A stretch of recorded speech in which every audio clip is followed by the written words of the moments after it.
Good evening, good day, and welcome to Mental Health and You. My name is Cynthia Timms, and welcome. When I was a little girl, my mother introduced me to poetry. By my bed at night, I fell in love with the words and the rhythm. It helped me to understand life. As I became a woman, I began to understand more about the pain and the triumph. Particularly as a woman, a black woman, sometimes trying to fight and trying to understand and fight my way through life. My guest today has made a career of helping women, trying to understand through her spoken word and her music and her vision and her voice, her song. She has helped women, as she says, to understand and trying to find the possibilities despite your trials to find triumph. Paula Ralph-Birkett has made a career of doing such a thing, and it's a pleasure and an honor to have her on Mental Health and You. I now introduce to you and reacquaint with you, Paula Ralph-Birkett. She is looking out her window at the rain falling hard on her pane. Drops the size of boulders echoing the stress and strain teetering on the edge of her eyelash she refuses to let run down her face. Carrying a weight she never planned to gain, here she is holding it down like a sumo wrestler. Wrestling thoughts of neighborhood food deserts that grow generational diabetics, though she lives in a land of milk, honey, and affordable health care. She knows it's just rhetoric. She is considering an escape from blue on black, black on brown, white on white, color on color crime, because when courtesy, professionalism, and respect resolve to patrol instead of protect, she resolves to pay them no mind. She sighs and schemes to leave her 9 to 5, her hustles on the side, her continuous grind for green paper, because maybe, just maybe, the pursuit of purpose makes life richer. She is imagining her way out of heart attacks and busted lips, bruised collarbones and ego trips from a violent lover living in fear, promising her the sun and moon. All he gives her are tears. She is contemplating broken textbooks and beat-up teachers, passive pedagogy and apathetic leaders, bent on creating a generation of powerful, fanatical, loyal consumers. Though they be born and destined fruitful producers, she is looking out her window at the rain falling hard on her pane, and as the whistle of the storm wind blows, she whispers real low, "There's got to be something better than this." Thank you. It's good. My goodness. Thank you. Thank you for having me. You're very welcome. And it's Paula Ralph-Birkett. Birkett. That's right. Everybody gets the last name. It's all right. I want to ask you about Paula Ralph-Birkett, y'all. That's right. That's okay. Oh my goodness. Tell me about that. So, that poem came out in a flurry. I think it was after Mike Brown, and it was, I watched his mom, and then, there was succession after succession of not just police brutality, but just like injustice all over. And for the benefit of our audience, some of us who don't know us, who may, what's the Michael Brown situation again? So, yeah, the gentleman out in Flint, Michigan, Yes. Was gunned down by police. They said he had a gun. He didn't have a gun. It's the same story of police intimidation and brutality. And I'm definitely not knocking police, because there are many, many police out there who are doing a great job. Right. But some of them, it seems like our community, the black community, always seems to get caught up in being on the wrong end of the cop situation. Right. So I wrote that not just to talk about the Mike Brown situation or how his mother was feeling. Gosh, I remember watching, and I can ramble on, I'm sorry. That's okay. That's okay. I'm listening to you. We're listening. I was watching his mom just like break down. And I said, gosh, what kind of weight is she carrying, right? And I said, this is not just Mike Brown's mom. This is me too. Even though I don't have children, I still have, you know, a burden for, you know, Black children. I'm sure you've been a mother figure. Oh, yes. I have 10 nieces and nephews. Hello, so. now. So I'm auntie, you know? Yes, indeed. Right.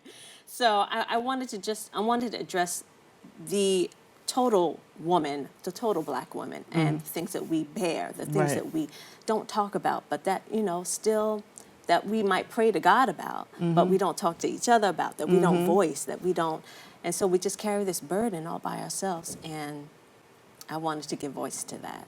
And what has been the reaction when you go out? You know, I know you spoke, you know, prepping for this show, I've read that you've been like all over Europe. You've been to libraries. You've been to the Green Space in NYC. You've been to the Schomburg. That's right. So what has been the reaction?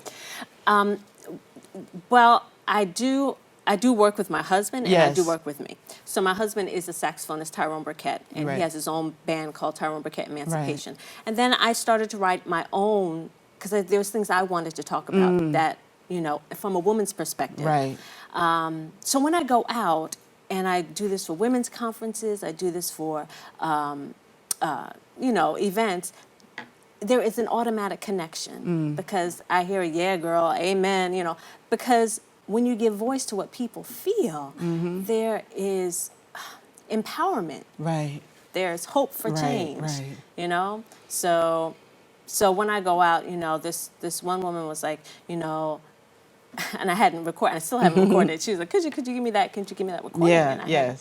So I'm in the process of doing some spoken word and music release. Oh, that's so awesome. Yeah. You know, in my introduction of you, I just thought about when my mother, as I talked about, my mother introducing poetry to me as a child. Right. By the bed at night. Wow. She would recite people like Maya Angelou, Nikki Giovanni. And as I became a woman, as I got older, you know, I began to fall in love, more in love with the rhythm. Not only the rhythm, but the words. Right. Like, you know, like in your poetry, what you do, there's a triumph. There's pain, but there's also a triumph. And you talk about that in your space, in your website, about you want people to feel, yes, there's trials, but there's also a triumph. And the possibilities. Tell me about those possibilities, Paula. Okay, so I believe I believe there's so many things. There's so many ways I could go in this. You know, often we find ourselves just walking around in the motions without really living.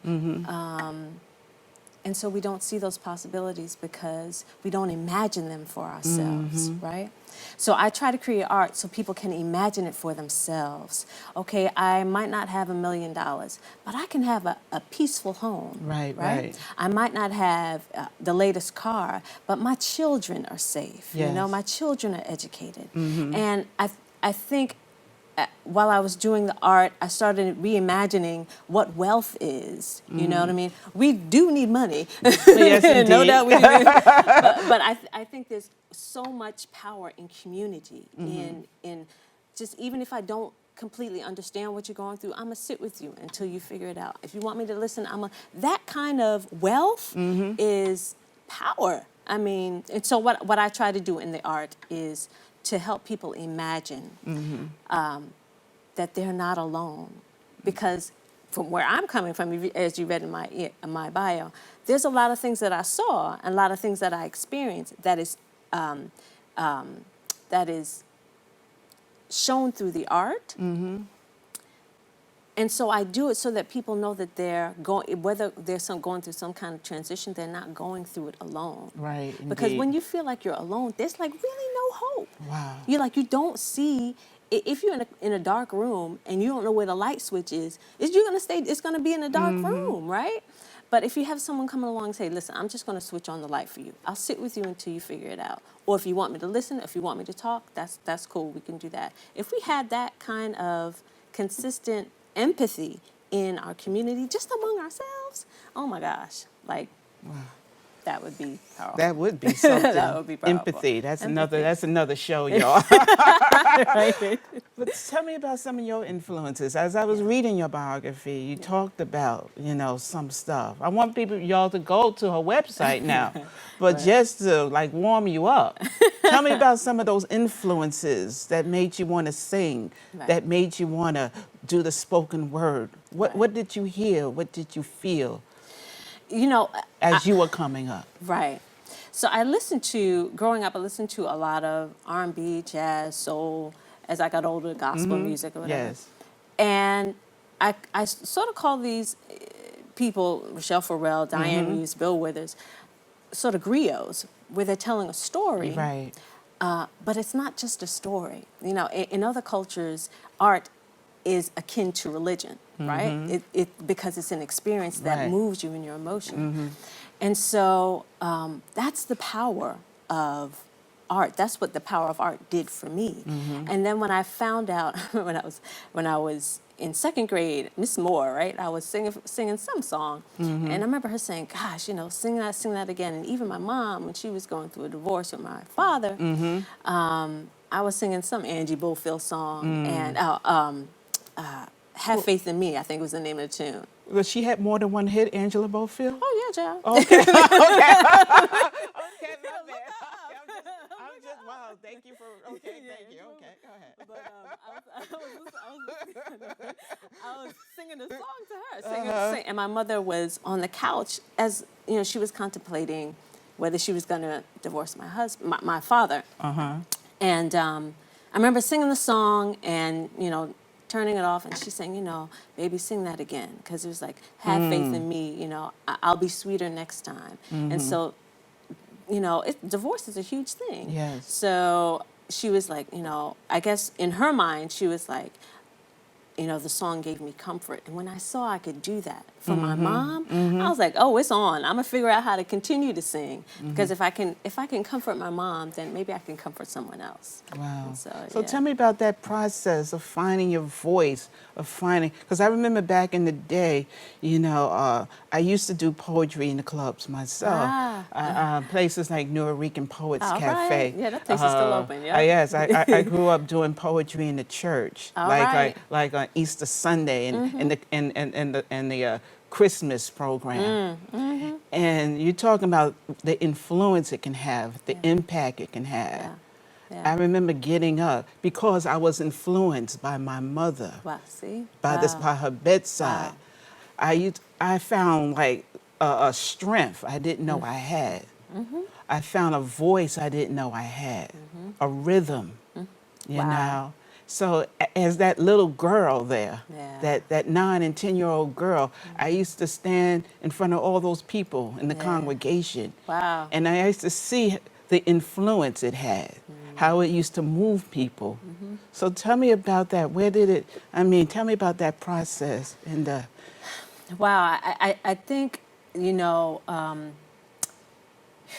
it's a responsibility. Yeah. To, a lot of folks, I saw this one guy say he's doing the music for the money. Hey, you got to do what you got to do. Indeed. But real artists, real griots take it as a responsibility because you're depositing something into someone else. And what your mother deposited into you, you were able to, it's like an overflowing cup. You were able to give to other people, right? That's what the arts does. That's why it's so important to keep arts in the school, because it does more than just help education. Yes. It also fills a space that folks don't talk about, that folks don't, acknowledge, but it's still there. So I consider it not only a responsibility, but a joy to try and use what I have, use what's been given to me, good and bad, to help someone else, to empower someone else to see that their potential is worth the pursuit. You know what I mean? So that's it. Wow. I could go on and on. I'm trying to stop myself. My goodness. So how do you see this You know, how do you see yourself? Where do you see yourself? Right. You know, taking this art form. Right. Where do you imagine yourself? Yes. What What possibility? possibilities do I see for myself? Indeed. Wow. Well, right now I'm trying to get it to as many women as I can. My core audience, in my opinion, are women, and particularly women of color, but women. In conferences, in shelters, in even little book clubs, and so getting it to wherever people can understand it and appreciate it and experience it. I've been a lot of different, like the song says, I've been a lot of places in my life and time, but but what I want to do now is really give what I have to whoever would listen to it. I recently received a grant from the Bronx Council of the Arts. Congratulations on that. Thank you. An Arts Fund grant. And it's which is the piece that you saw called See Yourself, Be Yourself. Right. So I'm trying to take that to as many places, women's places, shelters, conferences, events, luncheons, brunches, wherever women gather, so that they can not just experience the art, but also have a discussion about, like we're talking about now, what does the music or the art say to you? What is it? You know what I mean? So my goal is actually to get in those spaces and then have conversations about how to empower yourself, about your self-worth, about your possibilities. So, yeah. That's a wonderful thing. Before you know, you're going to do something for us soon. Yeah. Soon. Very soon. Okay. But tell me about something better. Tell me about something better, because when I was doing my prep for this show, I just couldn't, my eyes and everything was tuned to that. That hit me in a way. Tell me about something better. Where did that come from? Oh, thank you. All right. Well, something better. I wrote the song actually because I have to work a corporate job in order to support the music, and I don't mind that because the music is my life, right? The art is my life. So I was sitting in a corporate office, and I was, had thoughts of negativity, and it's funny, you hear those voices, but you don't necessarily speak them out loud, even though you might be speaking back to them in your head, right? Yes.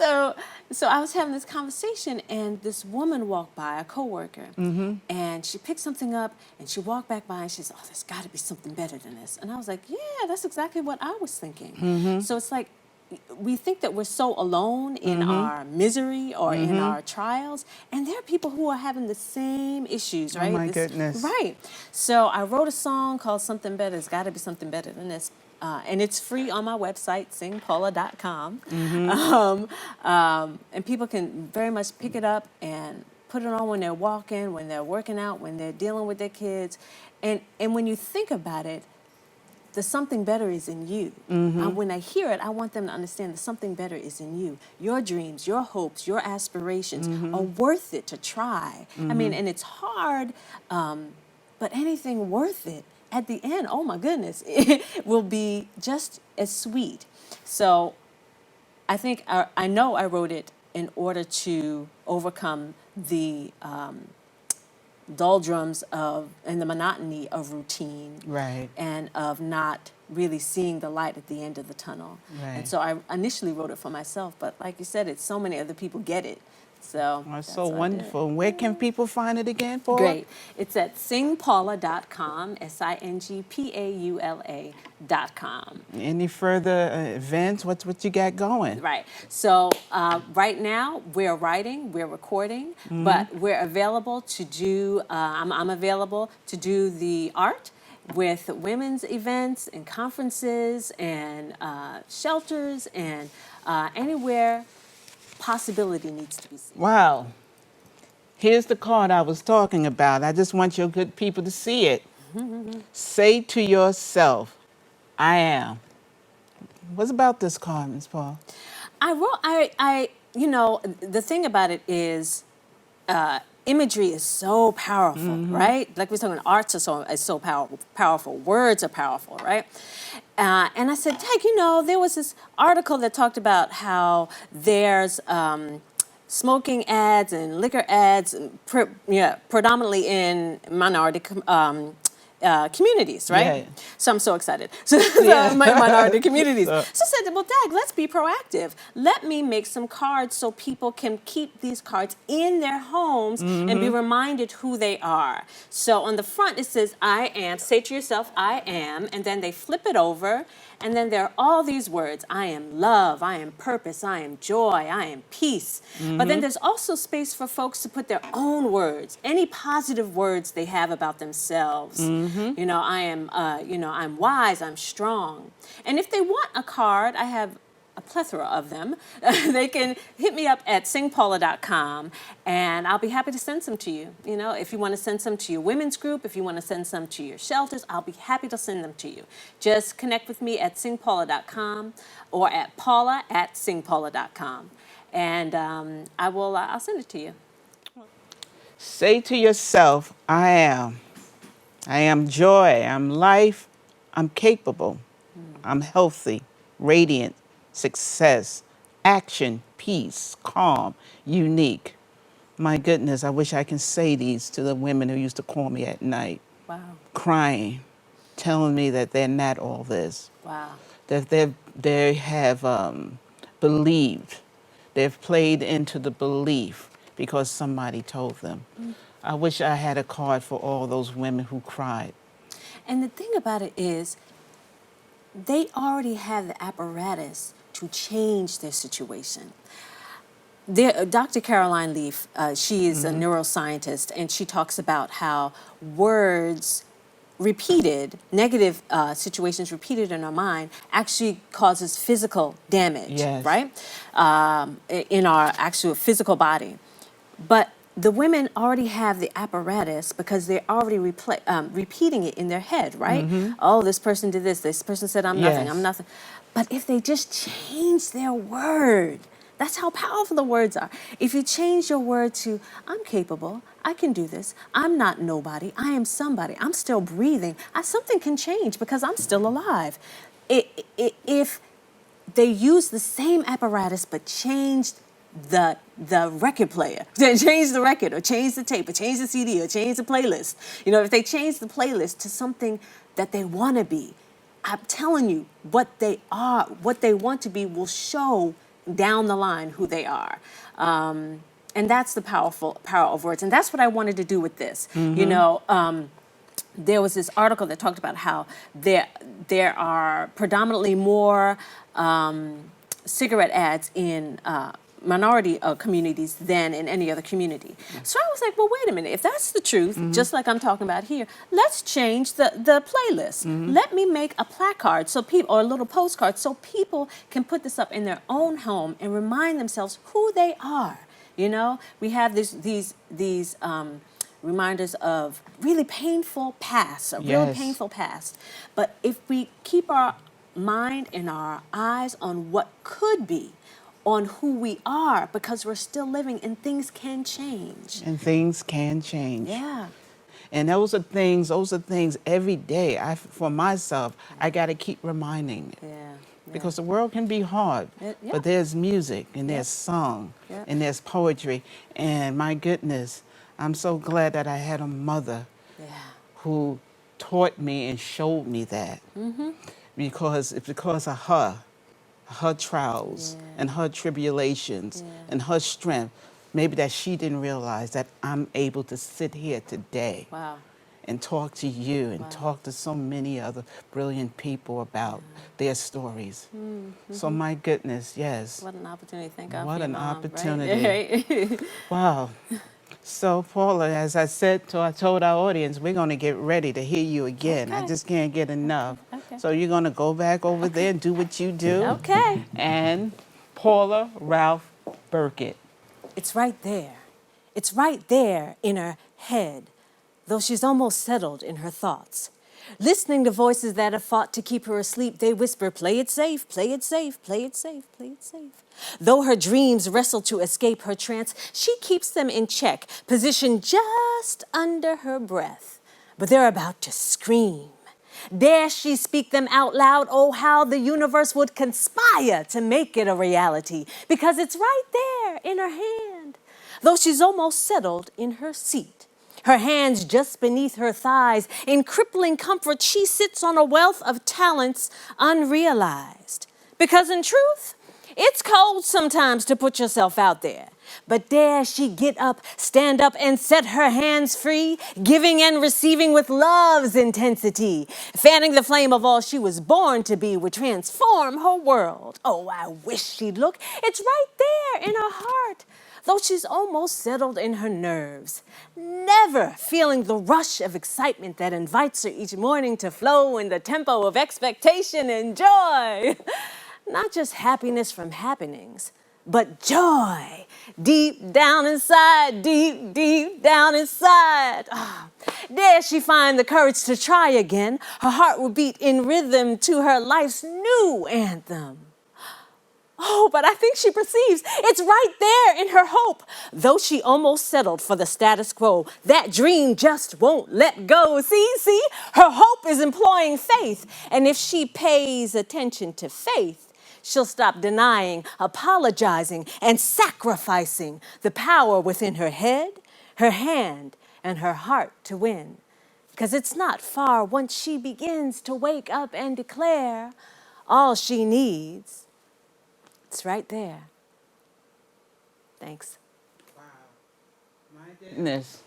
Wow. Well, y'all, this is another episode of Mental Health and You. And there's nothing so good for your mental health than good word, good song, good poetry, something to feed your soul and to feed your spirit. I want to thank again my guest, Paula Ralph-Birkett, and I wish her continued success. Y'all, you got to go to her website, check her out. And I also want to thank Bronxnet, all the producers and the engineers.